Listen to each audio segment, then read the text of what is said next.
Hello friends, study with मैंग के current affair session में आपका स्वागत है। ये current affair SSC, banking, railway, state PCS, CDS, CPF, NDA और अदर कॉम्पिटिटिव एग्जाम आदि में सहायक होंगे। आज की डेट है 22 मार्च 2022। तो चलिए आज का करंट अफेयर शुरू करते हैं। आज का पहला प्रश्न है, विश्व गौरैया दिवस हर साल किस तारीख को मनाया जाता है? ऑप्शन ए 10 नवंबर, ऑप्शन बी 12 अगस्त, ऑप्शन डी 18 जनवरी, ऑप्शन डी 20 मार्च। देखिए, प्रत्येक वर्ष 20 मार्च को दुनिया भर में विश्व गौरैया दिवस मनाया जाता है। इस दिवस के आयोजन का मुख्य उद्देश्य गौरैया के बारे में जागरूकता बढ़ाना और उसके संरक्षण की दिशा में कार्य करना है। गौरैया की आबादी में तेजी से आ रही गिरावट को देखते हुए भारतीय पर्यावरणविद मोहम्मद दिलावर की नेचर फॉरएवर सोसाइटी द्वारा इस दिवस की शुरुआत की गई थी। विश्व गौरैया दिवस पहली बार वर्ष 2010 में मनाया गया था। गौरैया भारत में पाई जाने वाली एक सामान्य चिड़िया है, किंतु बीते कुछ वर्षों में यह देश के शहरी क्षेत्रों में विलुप्त के कगार पर है। एक हालिया सर्वेक्षण के अनुसार भारत में बीते 40 वर्षों में अन्य पक्षियों की संख्या में वृद्धि हुई है, किंतु गौरैया की संख्या में 60% की कमी आई है। दुनिया भर में गौरैया की 26 प्रजातियां हैं, जबकि उनमें से 5 भारत में पाई जाती है। इस वर्ष विश्व गौरैया दिवस की थीम आई लव स्पैरो है। तो इसका जो सही आंसर होगा वो होगा आपका ऑप्शन डी 20 मार्च। चलिए नेक्स्ट क्वेश्चन पे चलते हैं। क्वेश्चन नंबर सेकंड है आपका, अंतर्राष्ट्रीय प्रसन्नता दिवस 2022 की थीम क्या है? Option A keep calm, stay wise and be kind, option B happiness for all forever, option C 10 steps to happiness, option D happier together.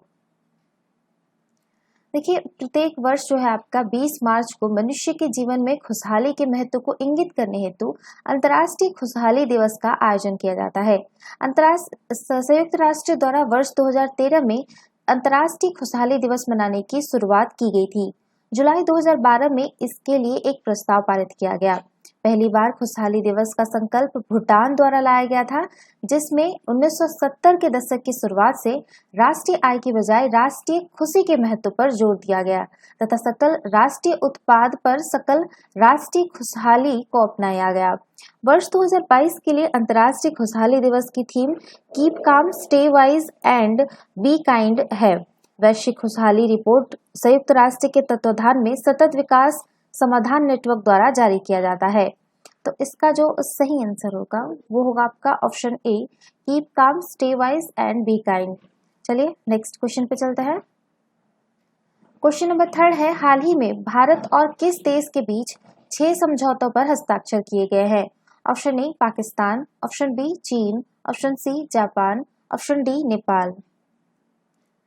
देखिए, प्रधानमंत्री नरेंद्र मोदी की जापान के अपने समकक्ष फूमियो किशिदा के साथ हुई बैठक के बाद भारत और जापान के बीच 6 समझौतों पर हस्ताक्षर किए हैं। जापान ने साल 2014 में की गई निवेश प्रोत्साहन साझेदारी के तहत भारत में 3,20,000 करोड़ रुपए के निवेश लक्ष्य की घोषणा की। प्रधानमंत्री नरेंद्र मोदी और जापान के प्रधानमंत्री फूमियो किशिदा के बीच वार्ता के बाद जापान ने पूर्वोत्तर क्षेत्र के लिए सतत विकास पहल की घोषणा की है। भारत और जापान ने प्रधानमंत्री मोदी और प्रधानमंत्री किशिदा के बीच वार्ता के बाद स्वच्छ ऊर्जा साझेदारी की घोषणा की। तो इसका जो सही आंसर होगा वो होगा आपका ऑप्शन सी जापान। चलिए नेक्स्ट क्वेश्चन पे चलते हैं। क्वेश्चन नंबर 4 है, आयुध निर्माण दिवस हर साल किस तारीख को मनाया जाता है? ऑप्शन ए 12 जनवरी, ऑप्शन बी 13 अगस्त, ऑप्शन डी 11 अप्रैल, ऑप्शन डी 18 मार्च। देखिए, आयुध निर्माण दिवस हर साल 18 मार्च को मनाया जाता है। भारत की सबसे पुरानी आयुध निर्माण जो कोलकाता के कोसीपुर में है, इसका उत्पादन 18 मार्च 1802 को शुरू हुआ था। ओएफपी दुनिया का 37वां सबसे बड़ा रक्षा उपकरण निर्माता है। एशिया में दूसरा सबसे बड़ा और भारत में सबसे बड़ा है। पूरे भारत में प्रदर्शनियों में राइफल्स, बंदूकें, तोपखाने, गोला बारूद आदि प्रदर्शित करके इस दिन को मनाया जाता है। तो इसका जो सही आंसर होगा वो होगा आपका ऑप्शन डी 18 मार्च। चलिए नेक्स्ट क्वेश्चन पे चलते हैं। क्वेश्चन नंबर 5 है, किस देश ने वर्ष 2021 में अपनी संचयी स्थापित क्षमता में रिकॉर्ड 10 गीगावाट सौर ऊर्जा की वृद्धि की? ऑप्शन ए चीन, option B Bangladesh, option C Bharat, option D Nepal. देखिए, भारत ने वर्ष 2021 में अपनी संचयी स्थापित क्षमता में रिकॉर्ड 10 गीगावाट सौर ऊर्जा की वृद्धि की है। यह वृद्धि 12 महीनों के दौरान उच्चतम क्षमता वृद्धि कर रही है। इसके साथ ही सौर ऊर्जा के क्षेत्र में वर्ष दर वर्ष लगभग 200% की वृद्धि दर्ज की गई है। ऊर्जा क्षमता में वृद्धि के बाद भारत सौर ऊर्जा विस्तार के मामले में 5वें स्थान पर आ गया है और 709.68 गीगावाट की वैश्विक संचयी क्षमता में लगभग 6.5% का योगदान देता है। तो इसका जो सही आंसर होगा वो होगा आपका ऑप्शन सी भारत। चलिए नेक्स्ट क्वेश्चन पे चलते हैं। क्वेश्चन नंबर 6 है, वैश्विक स्तर पर अंतर्राष्ट्रीय वन दिवस का आयोजन कब किया गया? ऑप्शन ए 18 मार्च, ऑप्शन बी 19 मार्च, ऑप्शन सी 20 मार्च, ऑप्शन डी 21 मार्च। देखिए, 21 मार्च 2021 को वैश्विक स्तर पर अंतर्राष्ट्रीय वन दिवस का आयोजन किया गया। संयुक्त राष्ट्र महासभा ने वर्ष 2012 में 21 मार्च को अंतर्राष्ट्रीय वन दिवस के रूप में मनाए जाने की घोषणा की थी। इस दिवस का उद्देश्य वनों के महत्व और योगदान के बारे में विभिन्न समुदायों में जागरूकता पैदा करना है। इस दिवस के अवसर पर प्रतिवर्ष सरकारी तंत्र और निजी संगठन मिलकर लोगों को वनों के महत्व और पर्यावरण तथा अर्थव्यवस्था में उनकी भूमिका के बारे में जागरूक करते हैं। इस दिवस का आयोजन संयुक्त राष्ट्रीय वन फोरम और संयुक्त राष्ट्रीय खाद्य एवं कृषि संगठन द्वारा किया जाता है। वर्ष 2022 के लिए इस दिवस की थीम है वन और सतत उत्पादन एवं खपत है। तो इसका जो सही आंसर होगा वो होगा आपका ऑप्शन डी 21 मार्च। चलिए नेक्स्ट क्वेश्चन पे चलते हैं। क्वेश्चन नंबर 7 है, हाल ही में कौन से देश में महात्मा गांधी ग्रीन ट्रायंगल का अनावरण किया गया है? Option A Maldives, option B Madagascar, option C Indonesia, option D Malaysia. देखिए, हाल ही में आजादी के अमृत महोत्सव को चिन्हित करने के लिए मेडागास्कर में महात्मा गांधी ग्रीन ट्रायंगल का अनावरण किया गया है। ट्रायंगल या तिराहे में ग्रीन या हरा शब्द सतत विकास और पर्यावरण को बचाने के लिए उनकी प्रतिबद्धता को दर्शाता है। इस ट्रायंगल का नाम महात्मा गांधी ग्रीन ट्रायंगल रखने का उद्देश्य महात्मा गांधी को श्रद्धांजलि अर्पित करना है। महात्मा गांधी एक प्रसिद्ध प्रवासी थे जो दक्षिण अफ्रीका से भारत लौटे तथा भारत के स्वतंत्रता संग्राम का नेतृत्व किया और भारतीयों के जीवन को हमेशा के लिए बदल दिया। मेडागास्कर में भारतीय राज्य गुजरात के प्रवासी लोग बड़ी संख्या में रहते हैं तथा गांधी जी गुजरात राज्य के पोरबंदर से संबंधित थे। अतः उन्हीं के नाम पर एक ग्रीन ट्रायंगल का अनावरण मेडागास्कर की राजधानी में किया गया है। तो इसका जो सही आंसर होगा वो होगा आपका ऑप्शन बी मेडागास्कर। चलिए नेक्स्ट क्वेश्चन पे चलते हैं। क्वेश्चन नंबर 8 है, भारत के संविधान में पहली बार कौन से लिपि में अनुवाद किया गया है? भारत के संविधान को जो है, ठीक है, ऑप्शन ए है आपका गुरुमुखी लिपि, ऑप्शन बी कानो लिपि, ऑप्शन सी ओल चिकी लिपि, ऑप्शन डी ब्राह्मी लिपि। आपको बता दें, गुरुमुखी जो कि पंजाबी का लिपि है, ठीक है, कानो ये आपका जापानीज का है, ओल चिकी संथाली भाषा का और ब्राह्मी लिपि आपको पता होगा, आप लोग पढ़े हैं संस्कृत वगैरह का, ठीक है। देखिए, भारत के संविधान का पहली बार ओल चिकी लिपि में अनुवाद किया गया है। ओल चिकी लिपि जिसे ओल चमेट, ओल सिकी, ओल और सब कभी कभी संथाली वर्णमाला के रूप में भी जाना जाता है, संथाली के लिए आधिकारिक लेखन प्रणाली तथा भारत में एक आधिकारिक क्षेत्रीय भाषा के रूप में मान्यता प्राप्त एशियाटिक भाषा है।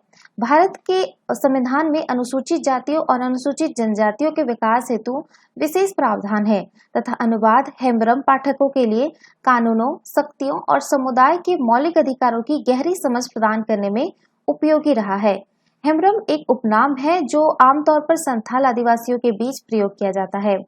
तो इसका जो सही आंसर होगा वो होगा आपका ऑप्शन सी ओल चिकी लिपि। चलिए नेक्स्ट क्वेश्चन पे चलते हैं। क्वेश्चन नंबर 9 है, हाल ही में सुर्खियों में रही रोजा बोनहेर निम्नलिखित में से किस क्षेत्र से संबंधित है? ऑप्शन ए जर्मनी की प्रसिद्ध तलवारबाज, ऑप्शन डी फ्रांसीसी चित्रकार, ऑप्शन सी फिनलैंड की मशहूर गायिका, ऑप्शन डी रूस की सुप्रसिद्ध लेखिका। देखिए, बीते 16 मार्च को गूगल ने फ्रांसीसी चित्रकार रोजा बोनहेर को का 200 जन्मदिन मनाने के लिए एक डूडल बनाया। रोजा बोनहेर का जन्म 16 मार्च 1822 में फ्रांस के बोर्डो में हुआ था। उन्होंने अपने पिता से चित्रकारी की कला सीखी थी। हालांकि कला के क्षेत्र में करियर बनाने के लिए रोजा की आकांक्षाओं उस समय की महिलाओं के लिए आसान नहीं था। एक पशु चित्रकार और मूर्तिकार के रूप में बोनहेर को 1840 के दशक में प्रसिद्धि मिली। 1841 से 1853 तक प्रतिष्ठित पेरिस सैलून में उनके कई कलात्मक कार्यों का प्रदर्शन किया गया। 1853 में बोनहेर ने अपनी पेंटिंग द हॉर्स फेयर के साथ अंतर्राष्ट्रीय स्तर पर ख्याति प्राप्त की, जिसमें पेरिस में आयोजित घोड़े के बाजार को दर्शाया गया था। तो इसका जो सही आंसर होगा वो होगा आपका ऑप्शन बी, फ्रांसीसी चित्रकार। चलिए नेक्स्ट क्वेश्चन पे चलता है। क्वेश्चन नंबर 10 है, हाल ही में सुर्खियों में रहे गैलियम नाइट्राइड परितंत्र सक्षम केंद्र और इंक्यूबेटर सुविधा के संबंध में निम्नलिखित में से कौन सा कथन असत्य है? ऑप्शन ए होगा आपका, यह भारतीय विज्ञान संस्थान बेंगलुरु में स्थित है। ऑप्शन बी, इसकी स्थापना में इलेक्ट्रॉनिक्स एवं सूचना प्रौद्योगिकी मंत्रालय का भी सहयोग है। ऑप्शन सी, ई वाहनों और वायरलेस संचार को सक्षम बनाने में गैलियम नाइट्राइड की अहम भूमिका होती है। ऑप्शन डी, इलेक्ट्रॉनिक्स चिप्स बनाने के लिए गैलियम नाइट्राइड के बाद सिलिकॉन का सबसे महत्वपूर्ण पदार्थ माना जाता है। देखिए तो बीते दिनों केंद्रीय राज्य मंत्री राजीव चंद्रशेखर ने प्रतिष्ठित भारतीय विज्ञान संस्थान बेंगलुरु में गैलियम नाइट्राइड परितंत्र सक्षम केंद्र और इंक्यूबेटर सुविधा का दौरा किया। इस सुविधा केंद्र की स्थापना इलेक्ट्रॉनिक्स एवं सूचना प्रौद्योगिकी मंत्रालय और IISc बेंगलुरु द्वारा संयुक्त रूप से की गई है। इसका उद्देश्य गैलियम नाइट्राइड आधारित सेमीकंडक्टर बनाना है, जिसका इस्तेमाल रणनीतिक कामों जैसे कि 5G, अंतरिक्ष और रक्षा आदि के क्षेत्र में किया जाता है। बता दें कि इलेक्ट्रॉनिक्स चिप्स बनाने के लिए गैलियम नाइट्राइड को सिलिकॉन के बाद दूसरा सबसे महत्वपूर्ण पदार्थ माना जाता है। आमतौर पर इसका इस्तेमाल नीली प्रकाश उत्सर्जित करने वाले डायोड में किया जाता है। ई वाहनों और वायरलेस संचार को सक्षम बनाने में गैलियम नाइट्राइड की अहम भूमिका होती है। जिस हिसाब से सेमीकंडक्टर्स की किल्लत चल रही है, ऐसे में गैलियम नाइट्राइड काफी महत्वपूर्ण होने वाला है। तो इसका जो सही आंसर होगा वो होगा आपका ऑप्शन सी होगा आपका, ई वाहनों और वायरलेस संचार को सक्षम बनाने में गैलियम नाइट्राइड की अहम भूमिका होती है। इसमें आपको बताया था कि इसका जो है 5G, अंतरिक्ष और रक्षा आदि के क्षेत्र में किया जाएगा, ना कि ई वाहनों में। ठीक है, तो ये आपका गलत है। क्वेश्चन में पूछा गया था कि कौन सा सत्य है, वो चुनना था, तो ऑप्शन सी होगा। तो ये थे आज के करंट अफेयर। वीडियो पसंद आए तो लाइक, शेयर और कमेंट करना ना भूले। साथ ही साथ चैनल को सब्सक्राइब करना ना भूले। Thanks for watching. Have a nice day. Take care.